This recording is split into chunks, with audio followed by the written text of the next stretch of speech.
Hey, everybody, welcome to the show. And today I get to interview one of my mentors and a very good friend, an amazing man with a generous spirit, Guy Tasaka, who is a founder. He's the founder of Tasaka Digital, which is his primary company.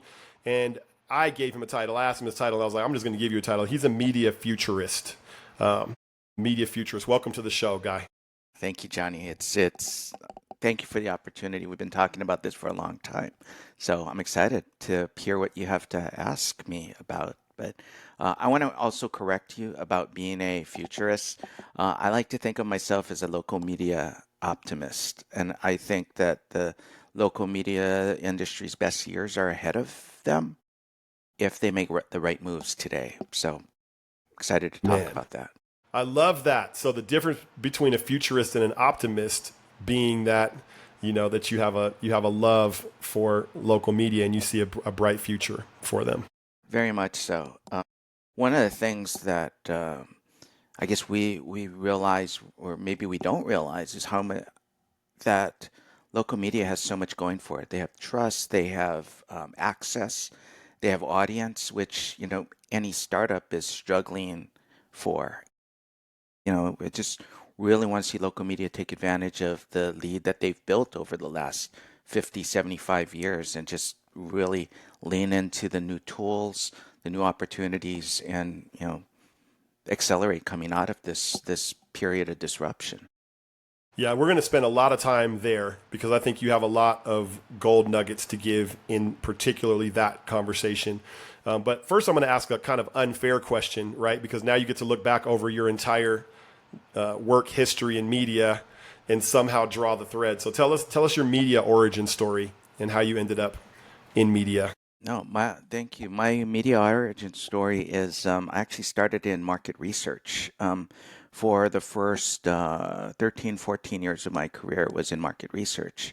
And my first entry into media was I worked at Macworld magazine in the late 80s. I had Man, actually been a supplier, a research supplier, measuring the rollout of the Macintosh, the original Macintosh.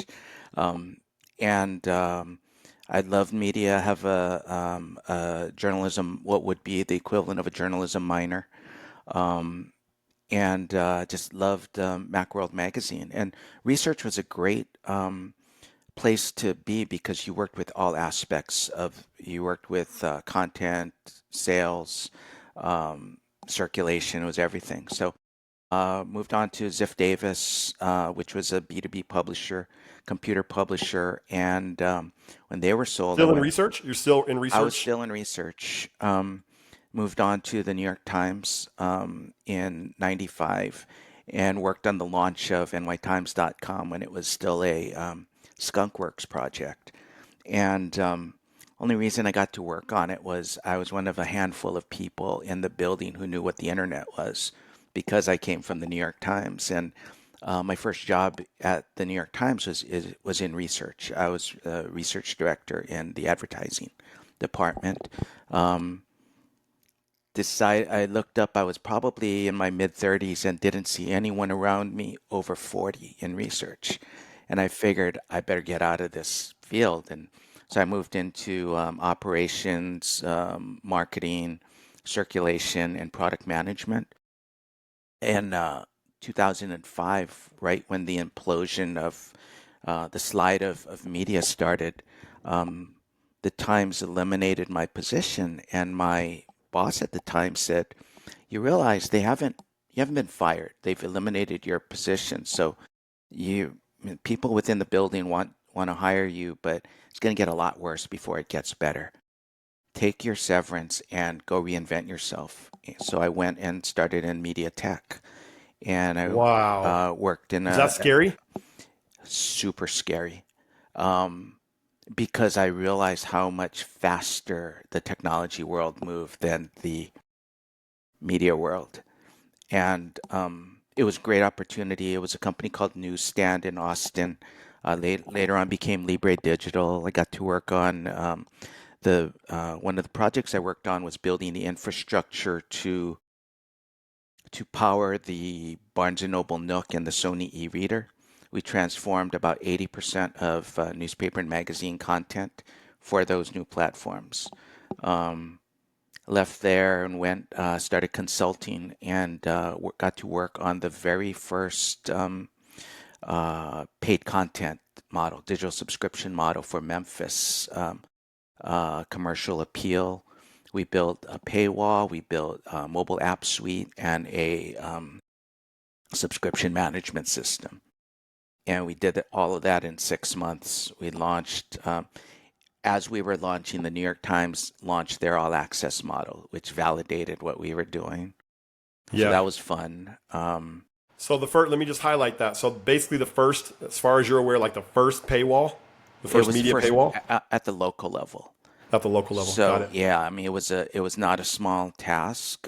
We built a subscription management system that talked to a big circulation system.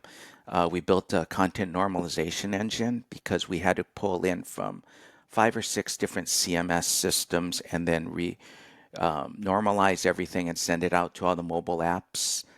I was looking at some notes of mine, and it was owned by Scripps then. They actually didn't buy into a paywall concept. What we said was, this is future-proofing your business, because we saw that all subscribers needed to be managed in a single system, and all content had to be normalized in order to send it to multiple places. So later on, went to be the chief digital officer at Calkins Media.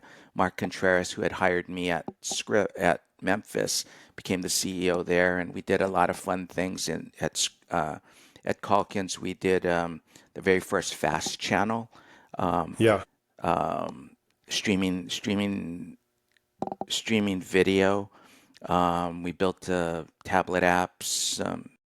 And then Calkins was sold to Gatehouse, and I went to run mobile strategy and product at Gatehouse, which was a great opportunity to see 150 markets and how they all behave differently, and got a lot of information from there. So I'm kind of the Forrest Gump of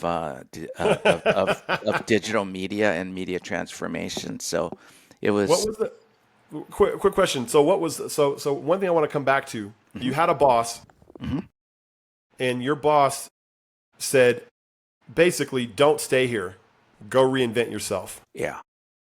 Which is think about. That was a generous and kind.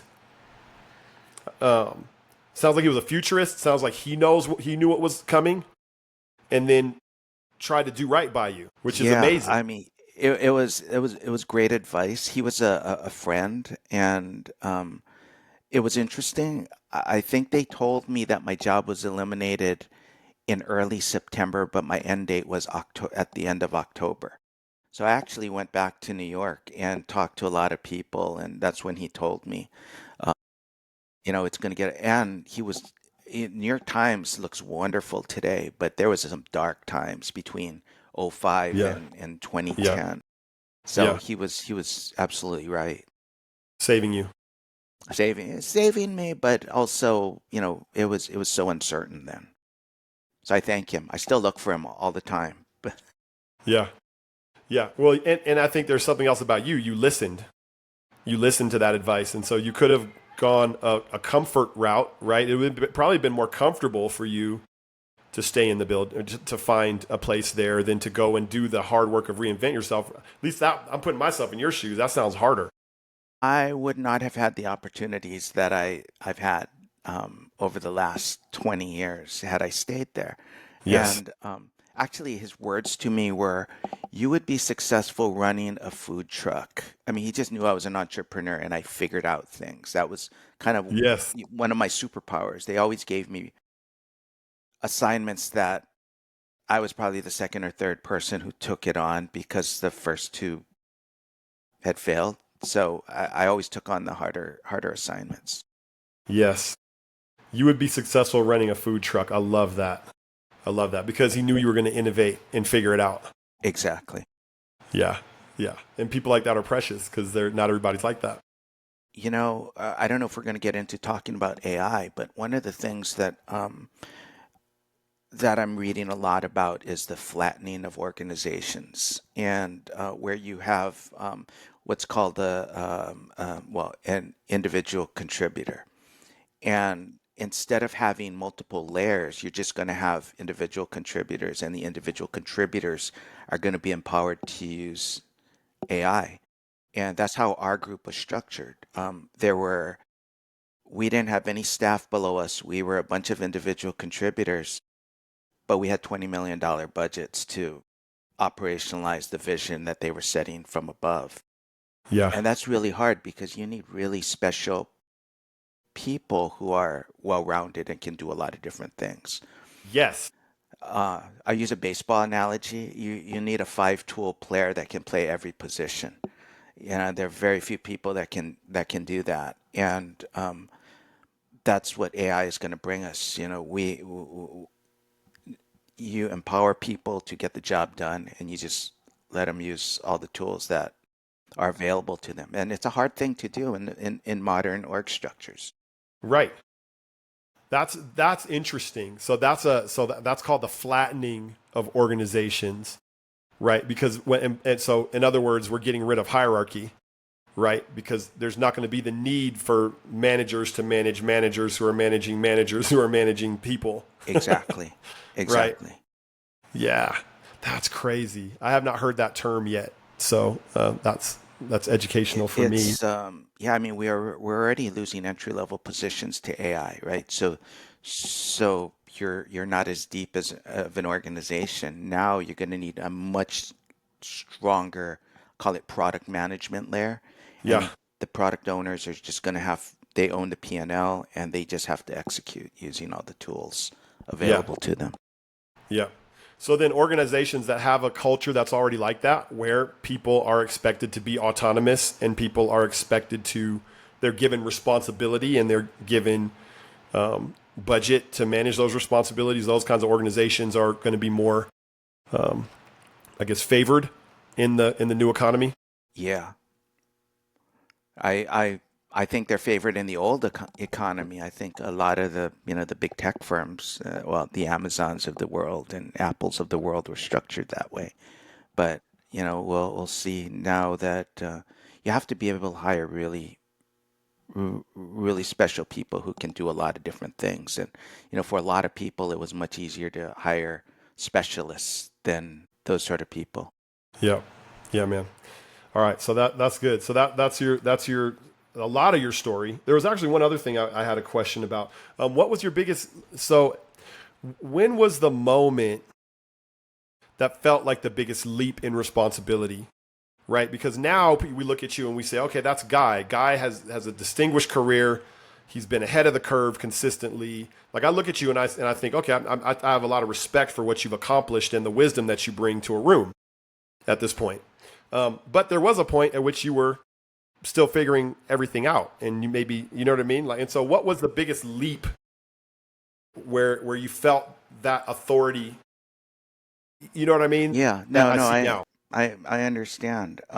Probably when I went to a company called Newsstand, and um, they were the e-edition provider. They were actually arguably the first e-edition company. They were a vendor of mine when I ran the New York Times e-edition, and I was tasked with trying to turn the newspaper and magazine division around. They'd been in business for 7 years and they hadn't had a lot of success. And we went in and we pivoted the company from a B2C to a B2B. We came up with new products and we probably took their revenue up 7x uh, in Wow. in in about a year. And actually, it was more than 7x. It was more like 10x in a year. And from that Sony came into us and said we're building this competitor to to the Amazon Kindle, and we want you guys to build out this infrastructure. And that's when I realized that being in a media tech organization, having no starting from nothing was really good. Yeah. I loved working on turnarounds, and because when you work in a startup, everybody thinks their idea is the best. When you work in a turnaround, that means nobody's idea worked and people are willing to listen. So Ah, I when you're given that kind of uh, freedom to just execute, that's when I realized that was my superpower, right? Was to create a vision, execute the vision, and then move on to the next thing. Um, yes. Building out that infrastructure was a skunkworks project as well. Um, at Scripps, that was When you a say skunk works, what do you mean by skunk works? skunkworks is something that's like not official. There's not a lot of risk because not a lot of people know that you're working on it. The New York Times, nytimes.com, when I was working on it, was part of the licensing division. And the whole concept of what it was going to be hadn't even come up yet. It was like, we're going to take a risk, we're going to see what's there, and we're going to do it. Same thing with those two things I did at Newsstand. When I got to Memphis, they had been trying to do that motto for a year, and they couldn't internally. They couldn't do it, and so they hired me as a consultant to. So that was kind of I realized that I could see an end result and I could execute it with minimal effort and minimal resources. Not effort, but resources. Yes. So Right.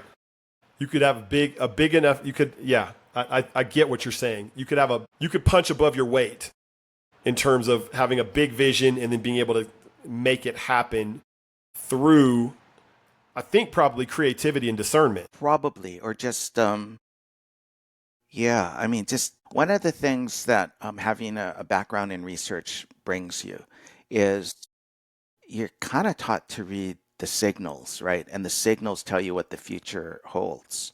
Yes. And so when I was at Ziff Davis, one of my jobs was, looking at consumer behavior and telling the news staff and telling the sales staff what direction the tech industry was what was going to be hot the next year.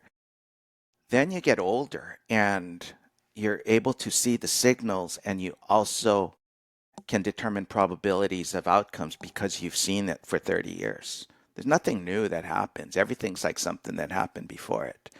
So that's probably why I was able to uh, figure out the Memphis piece, the OTT piece, and now I'm working on, building micro SaaS products for the media industry, because everything's exactly has happened before. You just need to be able to read the signals and figure out what's next.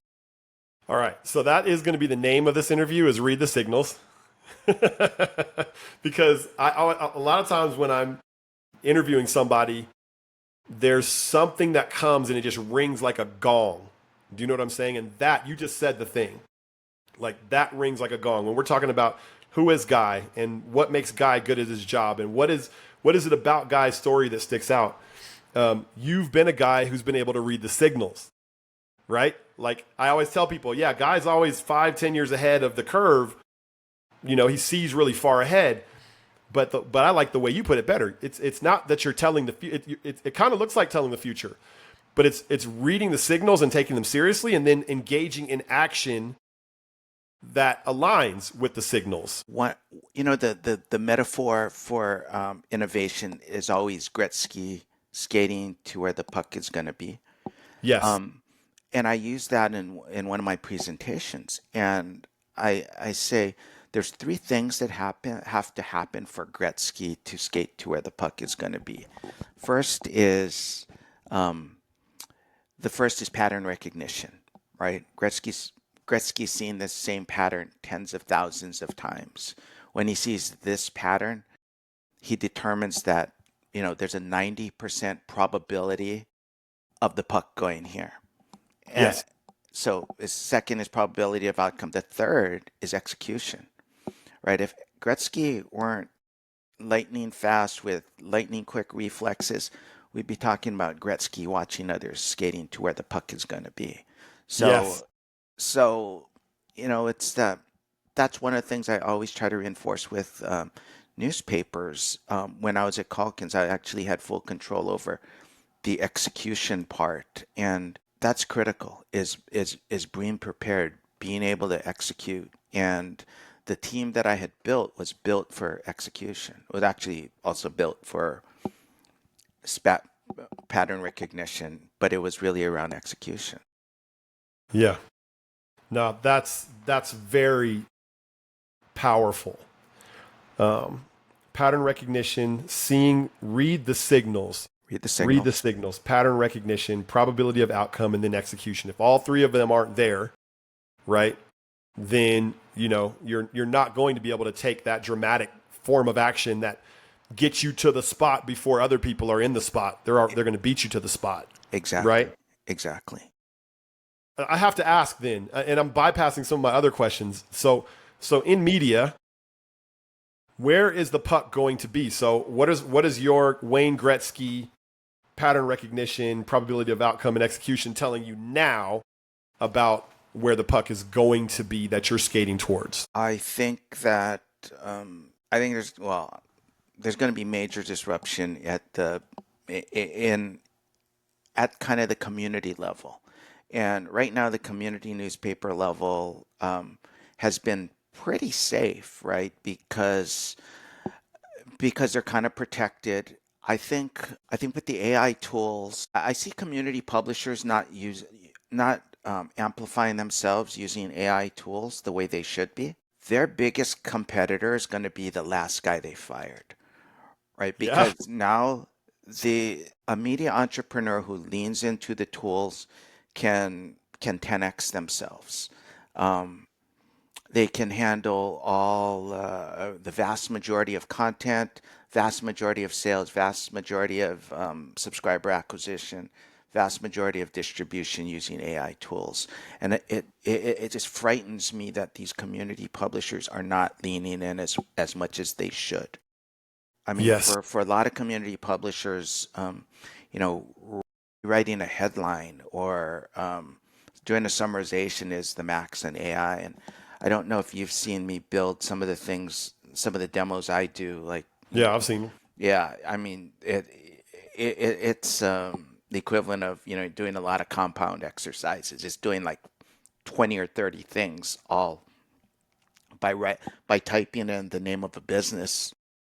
Like right now, there's a tool I have. You type in the name of a business, it builds a business intelligence report, a creative brief, a marketing strategy, and builds their website, right? All in just by typing in the name. And that's where we should be leaning. And and community publishers. I just spoke at a conference last week or 2 weeks ago, and they said, "Oh, are you going to release these tools?" And I said, "I'm not sure how to release them, and I'm really doing it to protect you guys because if I make them widely available, your biggest competitor is going to be the last guy you fired, right?" Yeah. Yes. So It's gotten to that point. while AI makes things incredibly easy, that's the good news and the bad news, right? It's easy for everybody. Yep. Yeah. So the biggest danger you see is the under leveraging or the underutilization of AI And being, and yeah, by the incumbents and the by over the incumbents. leveraging of it by people. Think about, you just fired your editor that's been in the community for 20 years. You just fired your sales director who's been in, I mean, that trust was with your newspaper, but it was also with that individual who, oh, by the Yes. way, now has all the tools where they could compete with you at a much higher level because they don't need as big a staff. That's where I think the industry is going, and for better or for worse. And I think it's going to hurt the incumbents, but it's going to create a lot of opportunity in the media space, in the local media space. And I'm in Portland, Oregon. You think about if you had these tools. Portland shouldn't be a metro. Portland should be 20 micropolitans, right? Micro metros. And Yeah. with these tools, you can super serve smaller communities. Super serve smaller communities. Yeah. It's another sound bite.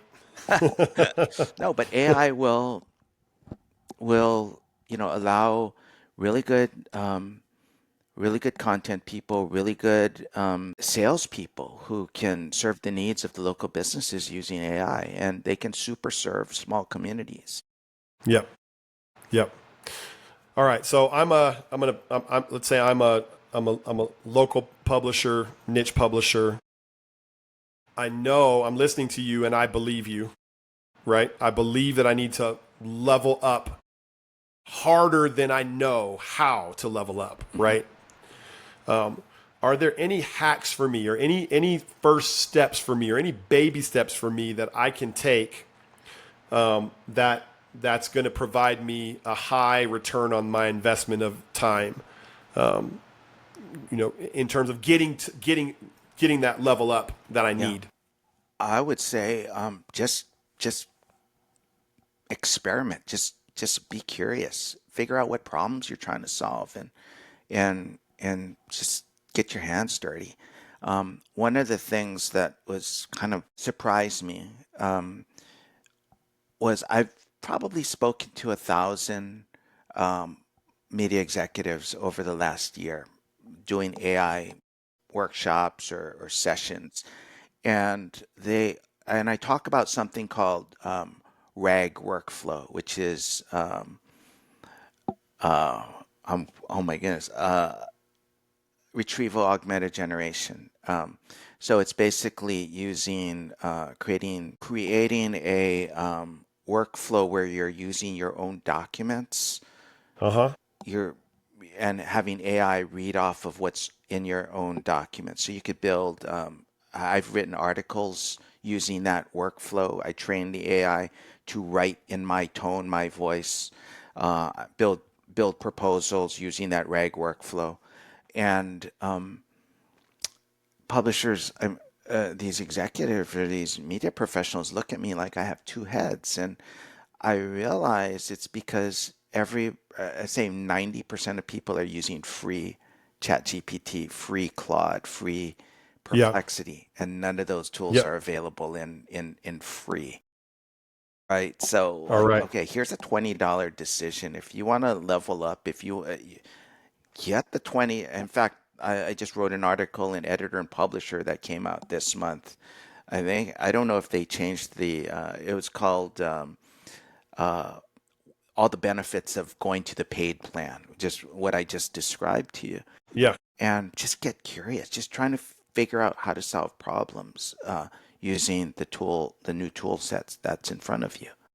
Like all the things I showed you was just me trying to solve problems that I've been working on for 5 or 10 years with the new tools, and it becomes really, you know, obvious what the path forward is. So then let me tell you the objection to that. So right, because the question is, okay, I'm a busy publisher. What do Hmm. I do?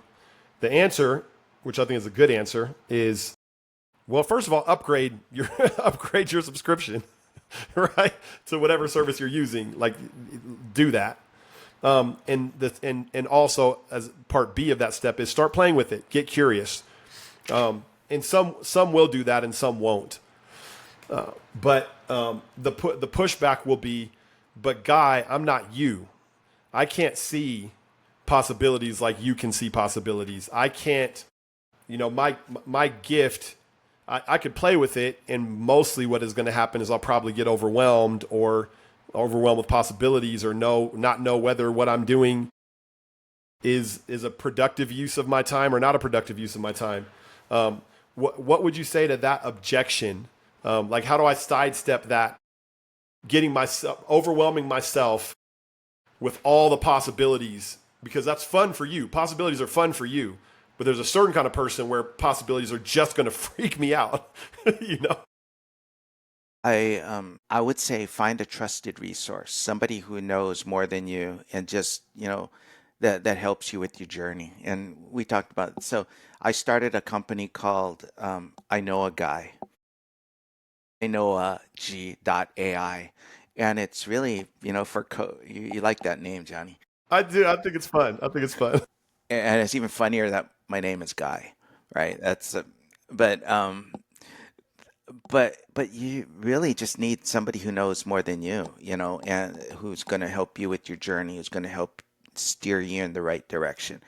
And it's going to overwhelm you. I mean, no matter what, no matter when or where you start, it's going to overwhelm you. I was overwhelmed, and I had a friend who knew more than me, and we would have this conversations and just connecting some of Yes. the dots that totally Yes.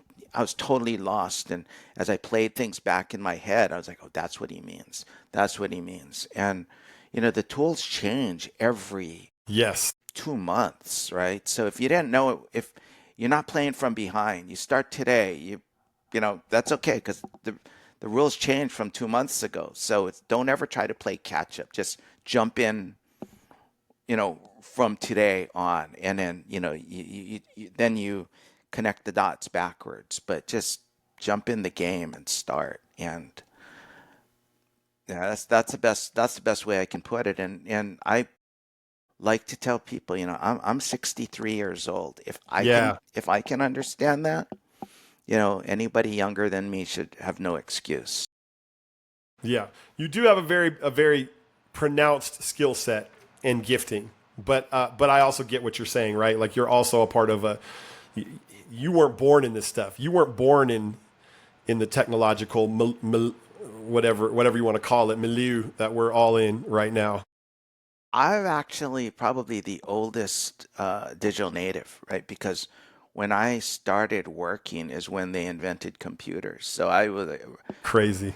you know, I Yeah. when I started college, my first computer class was on punch cards. And when I graduated, we had one of the biggest Mac workshops on the West Coast. That was in 4 years. Went from punch cards to Macs in 4 years. Yeah. So yeah, so Yeah. I'm like lived it all along. Yeah, it's so cool. And you are like, so you said, and I love that advice, right? Find a trusted resource.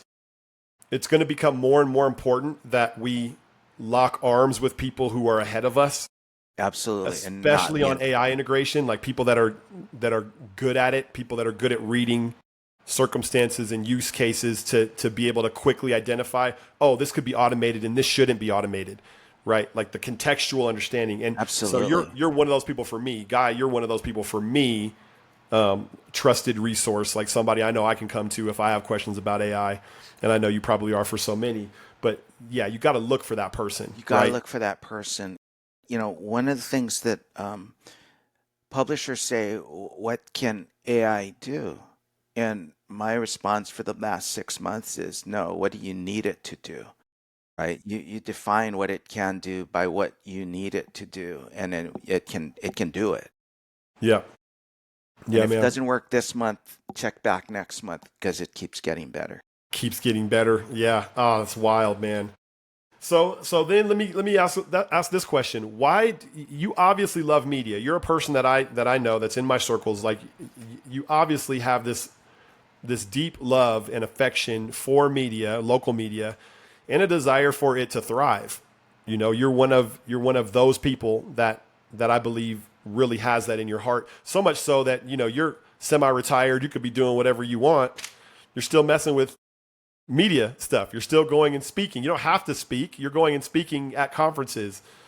Why do you love it so much? And I know you and I talk about spiritual things and having these opportunities. And one of the things I think about all the time is that I look back at my career over 40 years, and I've been at these crossroads of all these major events, right? I magically appear at the New York Times in time to see the website and the Yes. e-edition. I leave, and I kind of think that there's a reason that I've had all these opportunities, right? Is to kind of share and bring it along, and who that's why I speak at these events. Anybody who wants to listen, right? It's like I want to share my experiences with people. And I have several friends who are in their late 40s, and they they have businesses that they want to grow, and I'm more than happy to share what I would do because I know right now I probably could start a great business. I go between, I want to travel and I want to start a business. One of the things that's so great about right now is that there are things that I could only dream about doing from a technology standpoint that it's ridiculous. It's like and you know this, right? I mean, I'm building software now that 4 years ago would have cost $250,000 and taken 9 months to build, and I can do it Yeah. in a week now. Wow. And I eliminate all the communication risk.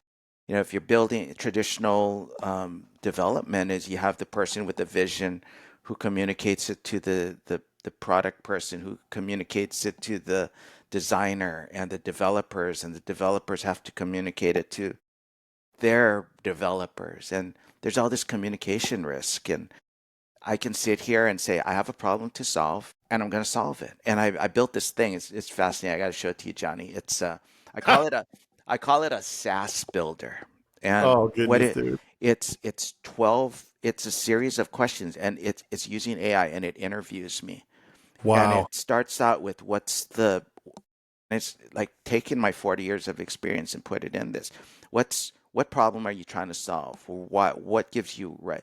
And it drills down through these 20 questions, and it creates a business plan, a creative brief, and the actual product.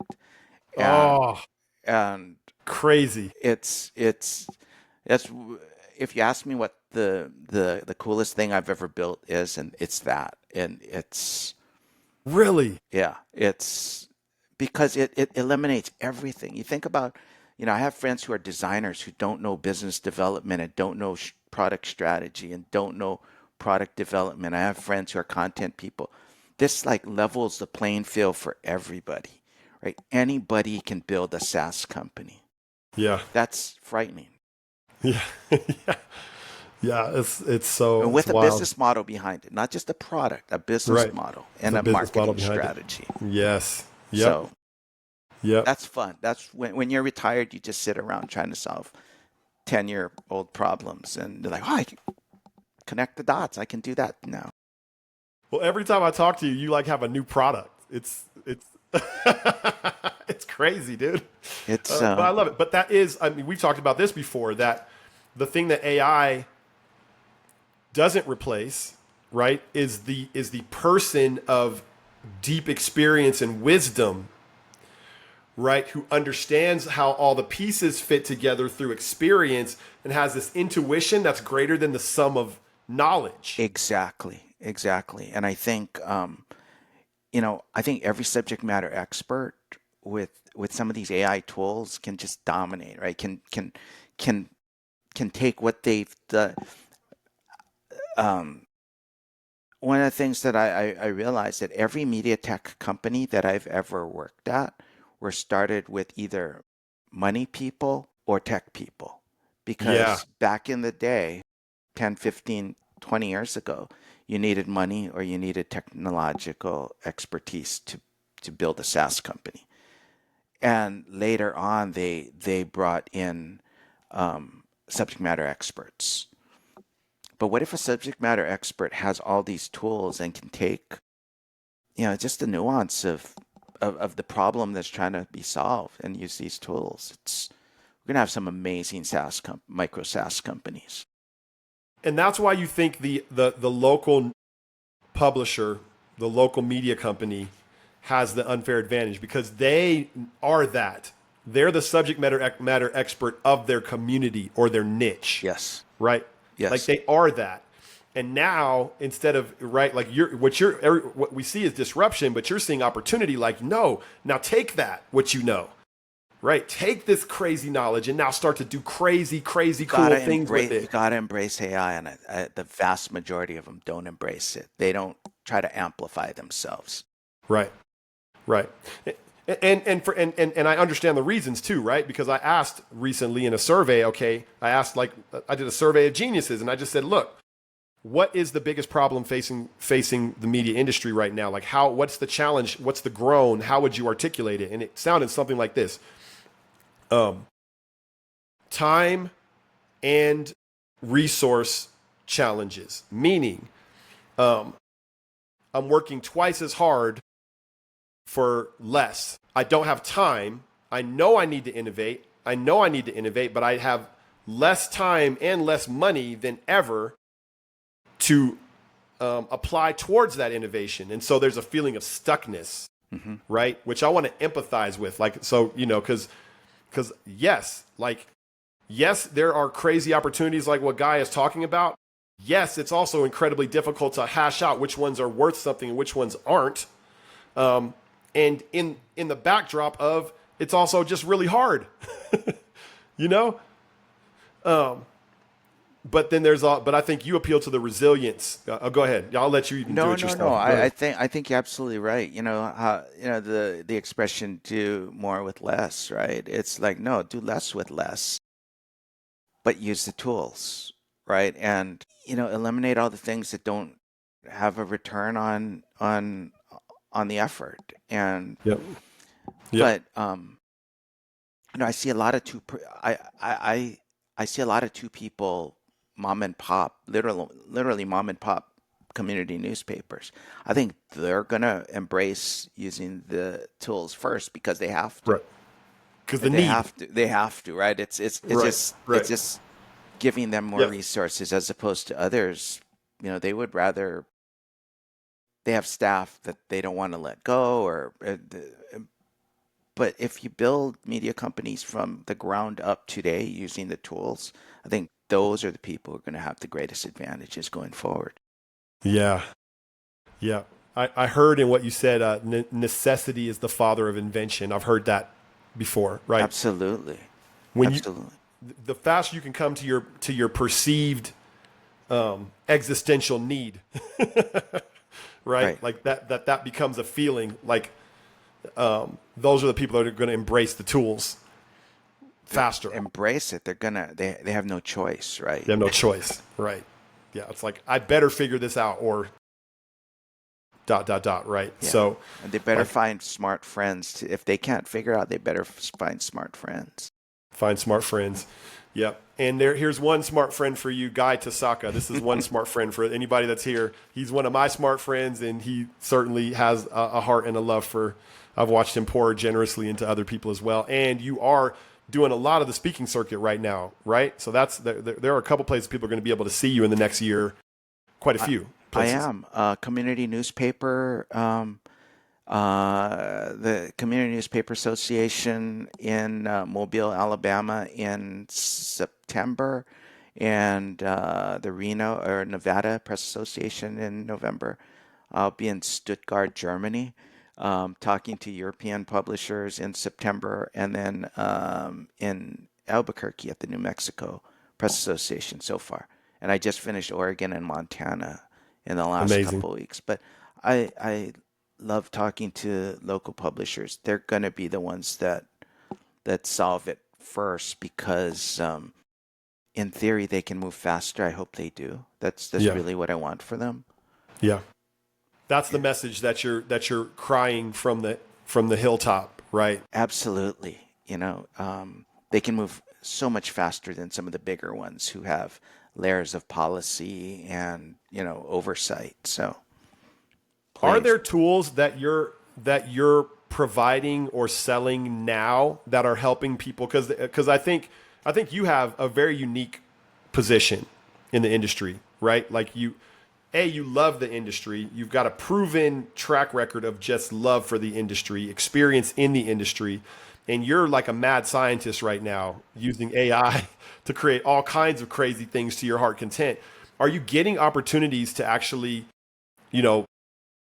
practically hand over here, this you can have this, use this, and this will facilitate the acceleration that I'm preaching? Yes.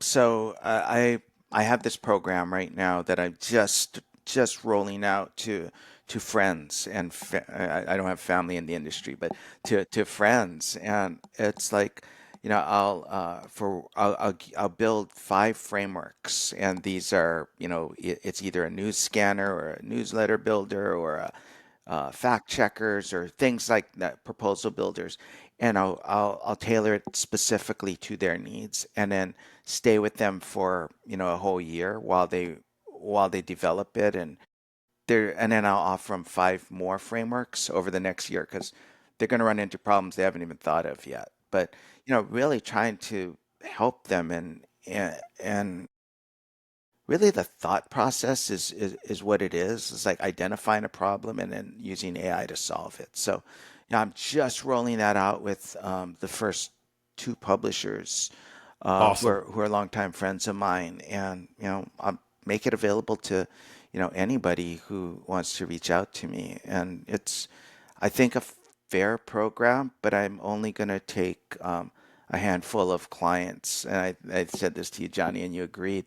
If you take on too many clients, you enter the business of supporting and not Yeah. innovating.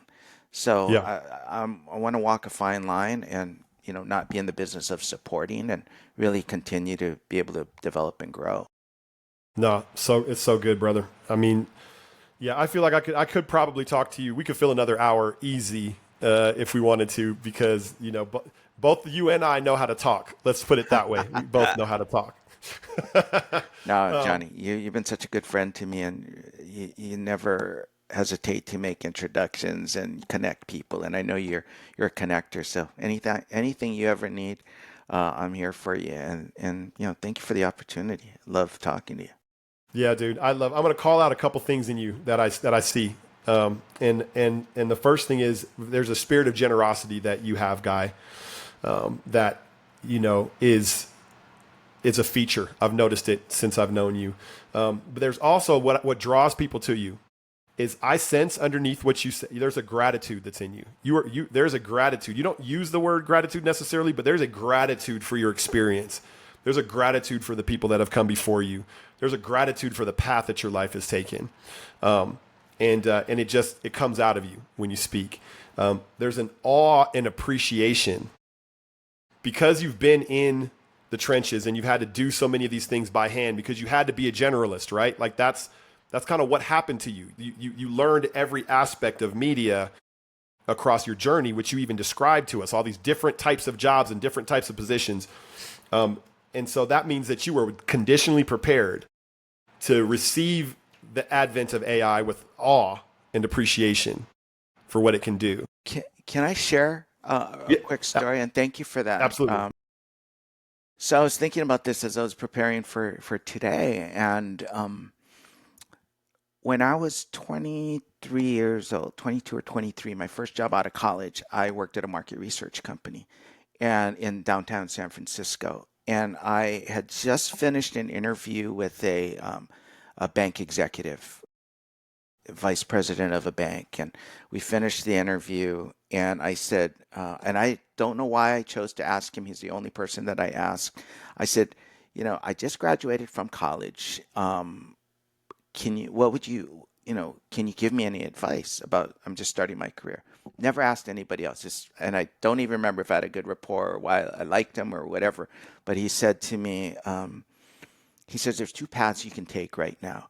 He said, you can be a specialist where you'll make a lot more money a lot faster, but you'll be capped in your career opportunities. Or you can be a generalist and learn anything about everything.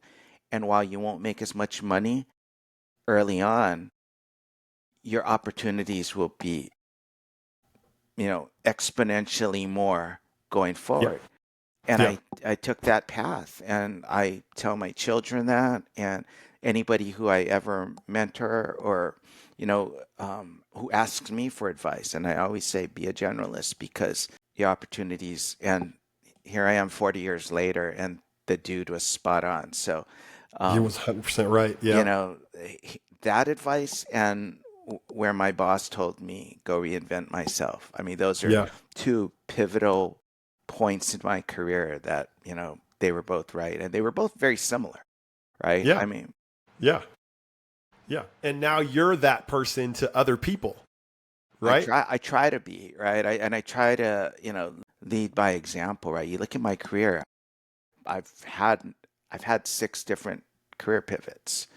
And when I built my team at Calkins, one of the archetype that I built of who I wanted on my team, one of the leading things I look for were people who did at least three career pivots. Because because I know how smart, or that's how smart, how I'd say how smart and how brave you have to be. Yeah. Because Yes. you have to be smart because you have to be a quick study when you go into the new career. And you have to be Ah, brave because you're starting from the ground up. You're yes. starting at zero. Yeah. And I when I made my first career pivot, I had been in research for 13 years, and I was like nobody knew more about it than me in my space. And here I was like this noob, starting from zero. I went from having a nice window office to having the worst cubicle in the building. It was like a Dilbert cartoon. There was a pillar right in front of my desk, and everybody had to sit next. And people would walk in and say, "Who'd you piss off to get this office?" But it was like just such a great metaphor for life, right? You went from this to Yes. Well, so then I'm going to round this out. That actually fits with the last two things I want to say about you. Humble and curious. Humble and curious are two and I think that fits so much with what you're even just saying, right?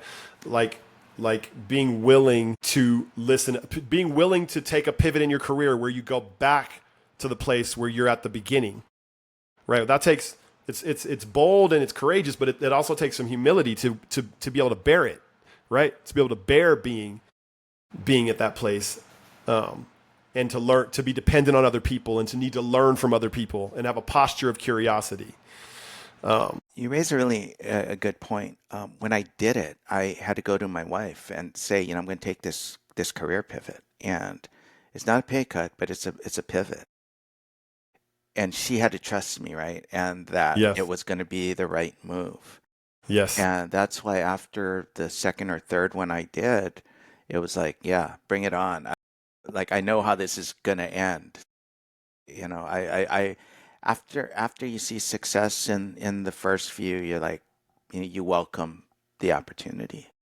Dude, I love it, man.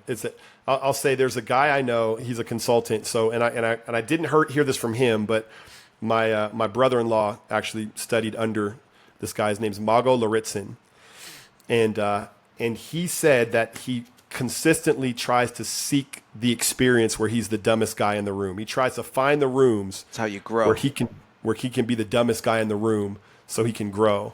And I think that it's an entrepreneurial spirit.